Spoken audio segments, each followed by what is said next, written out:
মুসলিম বিশ্বের অবিসংবাদিত প্রভাবশালী নেতা ইরানের প্রেসিডেন্ট ইব্রাহিম রাইসিকে নিয়ে হেলিকপ্টার বিধ্বস্ত হওয়ার ঘটনায় যুক্তরাষ্ট্রকে কঠিনভাবে দুচ্ছেন রাশিয়ার পররাষ্ট্রমন্ত্রী সের্গেই লাভরভ। তিনি স্পষ্ট জানিয়েছেন, মার্কিন নিষেধাজ্ঞার কারণে ইরানের অভ্যন্তরে উড়োজাহাজ চলাচল সংকটের মুখে পড়ে। রাশিয়ার পররাষ্ট্রমন্ত্রী যখন সরাসরি প্রেসিডেন্ট ইব্রাহিম রাইসির নিহতর জন্য যুক্তরাষ্ট্রকে দায়ী করেছেন, তার কয়েক ঘন্টার মধ্যেই রাশিয়ার প্রেসিডেন্ট পুতিন ইরান যাচ্ছেন এমনটা নিশ্চিত হয়ে গেছে।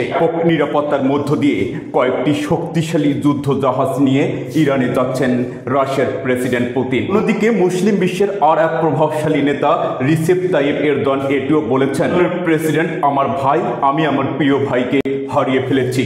তুরস্কের পরিবহন মন্ত্রী তদন্তের মাধ্যমে একটি ইঙ্গিত দিয়েছেন, প্রেসিডেন্ট ইব্রাহিম রাইসির বিমান দুর্ঘটনার পিছনে যুক্তরাষ্ট্রের গভীর ষড়যন্ত্র থাকতে পারে। প্রেসিডেন্ট ইব্রাহিম রাইসির বিমান দুর্ঘটনাটি নিছক দুর্ঘটনা নাকি এটি পূর্ব পরিকল্পনা করে বিমান দুর্ঘটনা ঘটিয়ে তাকে হত্যা করা হয়েছে? ইতোমধ্যে তদন্ত নেমেছে ইরানের গোয়েন্দা সংস্থা ও সাইবার ইউনিট। বিমান দুর্ঘটনার পিছনে ইসরায়েল এবং যুক্তরাষ্ট্রের কঠোর হাত থাকতে পারে। বিষয়টিকে নিয়ে কঠিনভাবে তদন্ত করবে সিরিয়া ও তুরস্ক। সিরিয়া এবং তুরস্ক ইতোমধ্যে কঠিনভাবে ঘোষণা দিয়ে বলেছে, বিমান দুর্ঘটনার পিছনে যুক্তরাষ্ট্র ইসরায়েলের যদি কোনো চক্রান্ত থাকে, এটিকে কঠিনভাবে মোকাবেলা করা হবে। এই দুর্ঘটনার পিছনে দেশের পররাষ্ট্রমন্ত্রী স্পষ্ট বলেছেন, মার্কিন নিষেধাজ্ঞার আওতায় তাদের তৈরি উড়োজাহাজের যন্ত্রাংশ ইরানের সরবরাহের উপর নিষেধাজ্ঞা দেয়। এর মধ্য দিয়ে তারা মানুষের জীবনের ঝুঁকির মধ্যে ফেলেছে। পররাষ্ট্রমন্ত্রী লাভরভ আরো বলেন, যুক্তরাষ্ট্রবাসী এটি অস্বীকার করে, কিন্তু সত্যিটা হলো বিভিন্ন দেশের উপর যুক্তরাষ্ট্র নিষেধাজ্ঞা দিয়ে রেখেছে।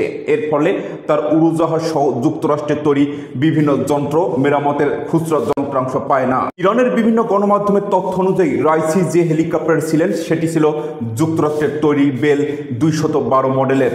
কেন এই দুর্ঘটনা ঘটল তা তদন্ত করে দেখা হচ্ছে। ইতিমধ্যে যুক্তরাষ্ট্র ও বড় বড় কয়েকটি সরবরাহকারী প্রতিষ্ঠানের আরোপিত কয়েক দশকের নিষেধাজ্ঞার কারণে ইরানের পক্ষে তাদের উড়োজাহাজের যন্ত্রাংশ পাওয়া বা হালনাগাদ করা কঠিন হয়ে পড়েছে। 1968 সালে যুক্তরাষ্ট্রের তৈরি বেল 212 হেলিকপ্টার বাজারজাত শুরু হয়।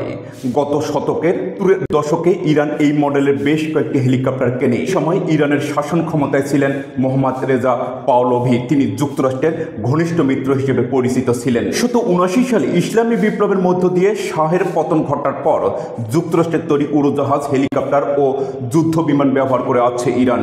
অনেকটা এখনও ইরানের বহরে আছে।